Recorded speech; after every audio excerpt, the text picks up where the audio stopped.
Olá amigos, sejam bem-vindos a mais um vídeo do meu canal. Eu sou Lucas Knipe e vamos falar sobre o Challenger de Phoenix, porque saiu o chaveamento do torneio que o João Fonseca vai jogar entre Indian Wells e entre o Masters 1000 de Miami, né? A gente sabe que assim, existem, muita gente perguntou sobre o que são os Challengers, né? A gente tem os torneios nível ATP, que eu acho que é o que a maioria conhece, né? O ATP 250, o ATP 500, o Masters 1000 e o Grand Slam. Aí você tem aquelas outras variantes, né? Tipo o ATP Finals, que reúne os 8 melhores do ano no fim da temporada. Tem a Copa Davis, que não é organizado pela ATP, pela ITF. Tem o United Cup, a Lever Cup, entende? Esses são os torneios que a maioria conhece. Mas existem esses torneios Challengers, que eles valem menos pontos que os 250 e eles servem de transição desses jogadores que estão lá, tipo, os mais jovens, que estão querendo ir para o nível mais alto do profissional, né? Que estão atrás do top 100 e estão querendo ganhar espaço. Porque você só tem torneios para as pessoas que estão dentro do top 100, que são os 250 para frente,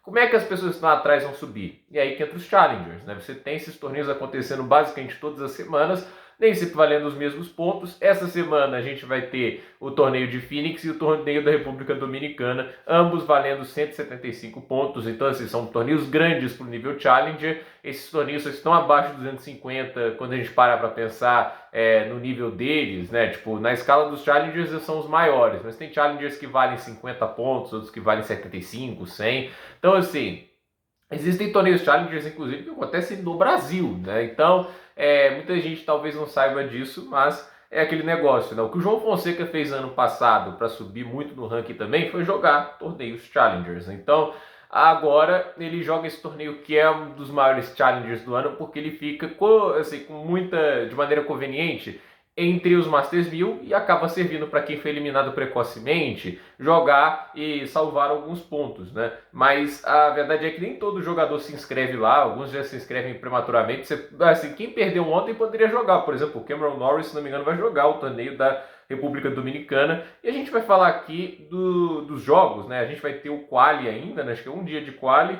E terça-feira começa o torneio, né? Assim, o cabeça de chave vai ser o Nuno Borges, né? E ele tem, olha só que coisa maneira, né? Tipo, os 4 primeiros colocados pulam a primeira rodada, né? Eles dão um bye de primeira rodada. E assim, a gente tem Jacob Fernley contra o James Duckworth. Eu vou falar todos os jogos, mas que muita gente não vai se importar tanto, que não são, na maioria dos casos, nomes muito grandes. Mas é só pra gente ter uma ideia dos nomes que estão nesse torneio atualmente, né? A gente vai ter o Colton Smith contra o Alexander Shevchenko. E a gente vai ter o Christopher Eubanks, lembra dele, enfrentando o Roman Safilin, né? Pedro Martins é o cabeça de chave 3, ele pula a primeira rodada. O Cloretimo tem enfrenta o tenista do quali. O Rinky Dikato enfrenta o Brandon Holt. O Alexander Bublik vai estar no torneio, vai enfrentar o Alexander Vukic. O Vukic foi bem na Australian Open. O Riley Opelka enfrenta o Arthur Hinderknecht. A gente vê que tem alguns nomes mais conhecidos, né? Adam Walton enfrenta o Hugo Gaston. E aí a gente tem um jogo do João, que ele vai enfrentar o Pavel Kotov, tenista russo.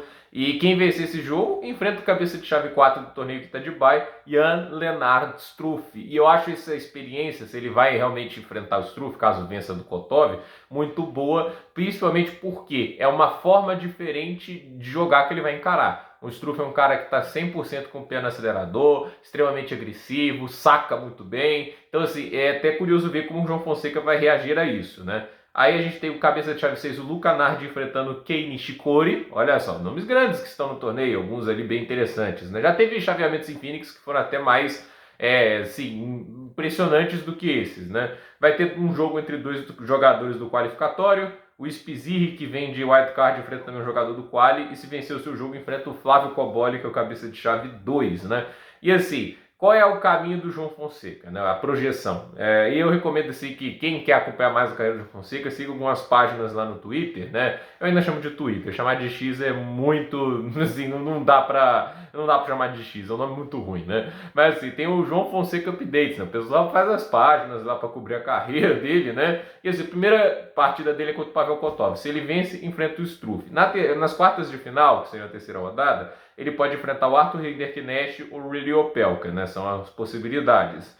Nas semifinais, a possibilidade é o Coboli e o Luca Nardi, ou talvez o Kei Nishikori. E na final, a mais provável são o Borges, o Martinez, o Safilin. Então, assim, Vamos ver o que o João Fonseca vai fazer nesse torneio. É uma oportunidade de conseguir mais pontos, mas acima de tudo experiência. Apesar de Challenger esse torneio, os jogadores que estão ali são nível ATP. A gente está falando dos possíveis oponentes: Struff, Rinderknecht, Cobolli, Nardi, Opelka, Borges, Martini, Safilin, Nishikori. Esses caras talvez não sejam os protagonistas do tênis, mas são muitos dos operários que estão lá jogando, que estão lá incomodando. Então, assim, jogar contra esses caras é uma boa experiência. E é uma boa possibilidade também, porque são jogadores, em sua maioria, duros, porém vencíveis, né? Para o nível atual do João Fonseca, né? Que é assim, enfrentar um Draper é complicado, né? A gente tá falando de um dos caras que foi semifinalista do US Open na temporada passada. Então, obviamente, o Draper é um nível acima desses caras, mas de qualquer jeito, o João, ele precisa de mais experiência para acelerar o desenvolvimento dele,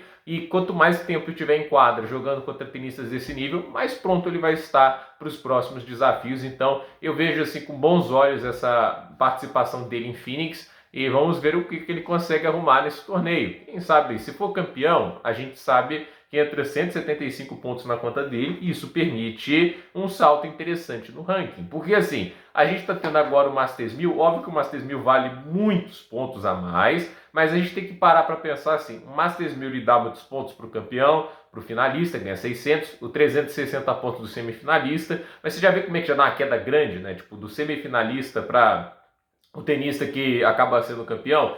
Para chegar nas quartas de final de um Masters 1000, sabe quantos pontos você ganha? 180. Então, assim, você ganha uma quantidade de pontos que não é ruim, mas a verdade é que essa quantidade de pontos no final das contas, né, ela vai ter um impacto menor para quem está lá em cima, mas para quem está lá atrás no ranking é maior. E assim, são 5 pontos a mais com o título de Challenger. Se ele é campeão, ele vai a 955, e sabe onde isso levaria ele no ranking? Literalmente a posição 60. Óbvio que depende também dos resultados de outros atletas e tudo isso. Eu acho que seria difícil ele ser o 60 do mundo, mas é aquele negócio, ele pode ir para o ranking mais alto da carreira dele, e conseguindo chegar na posição 60, ele já se coloca em posição de quali do Masters 1000 de Monte Carlo, que seria uma notícia maravilhosa, né? Porque ele já teria a condição de jogar o primeiro Masters 1000 do Saibro, cujo o chaveamento é menor. Vamos lembrar assim que ele consegue vaga quase que direta para torneios como Miami, Madrid, Roma. Não é isso que preocupa o João Fonseca no momento, porque são torneios de 2 semanas. Então, ao invés de 56 atletas, eles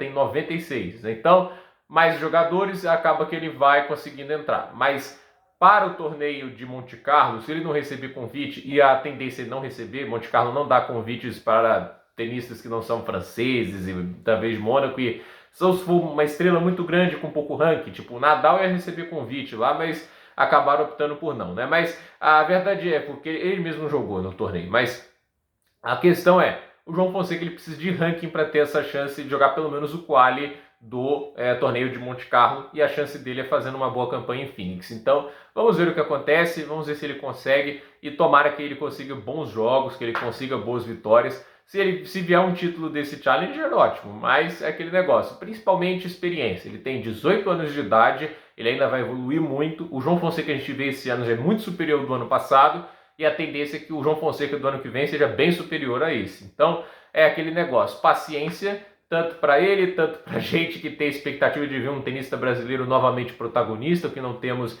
desde o Gustavo Kuerten no masculino. Então a gente sabe aí que a gente está um tempo de espera grande no masculino para ver uma nova estrela do tênis brasileira, né? E vamos ver agora o quanto que o João Fonseca vai ser capaz de capitalizar essas expectativas que o Brasil coloca em cima dele, né? Que às vezes acaba sendo até uma pressão extra, né? Infelizmente, mas vamos ver. Então, gente, por esse vídeo é isso. Nos comentários, deixe seu like, se inscreva no canal, compartilhe esse vídeo e até o próximo vídeo.